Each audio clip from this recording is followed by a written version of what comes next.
What's up mga kakumpuni? Meron tayong tanggap. 3 cellphone to kila mami ha. Ayan. Galing pang Antipolo, no? Tsaka Malacanang, ayan. Ito gagawin natin to ngayon. Ito sira nito, parang charging sign lang. Tas ito, LCD na bagsak. Ito, charging pin na basa. Gagawin na natin to ngayon. Let's go. Ito na pala yung una, ayan. Sina-charge na natin mga kakumpuni. Tas ito yung pangalawa, bale. Palitan natin ng Orig LCD, yung AMOLED. Pre, may alam ka bang pagawa ng cellphone? Oo, pre, sa Shino Marian's Repair Shop sa gagalangin dun. Magaling dun.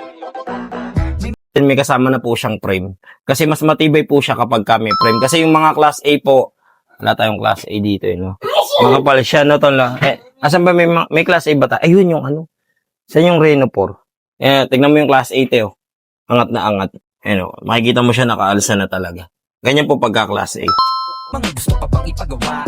Cellphone mo na luma o kaya sira? Halika na't dalhin mo na agad sa amin. Tsak mabubuo yan at yung magagamit. Nabagsak mo ba o kaya na ibalibag? Hindi bumubukas o ang LCD ay basag. Huwag kang mag-alala kung ang LCD mo ay basag. Pangatlo na to.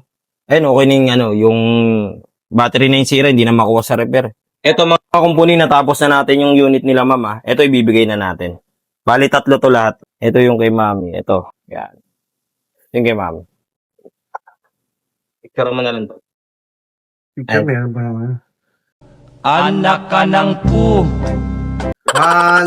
Mami. Harap lang po yun. 1, 2, 3. Ayun po mga kakumpuni, natapos natin yung unit nila mama. Galing pa silang Antipolo tsaka Malacanang. Yung isang customer natin na galing Antipolo, nagpagawa na yun nung Sabado, bumalik lang ulit kasi goods yung gawa natin. Yun lang po. Sa mga gustong magpagawa, PM nyo lang po kami sa Ian Andro de la Cruz, yung may blue check. Pagka walang blue check, hindi po ko yung mga kakumpuni ha. At pwede nyo rin po kaming i-PM sa Shiloh Marian Cellphone Repair Shop. May blue check na rin po kami, kaya pagka walang blue check, hindi po kami yung mga kakumpuni ha. Palagi po tayong double check kung kami po ba talaga yung, kasi marami pong nanggagaya ngayon sa amin.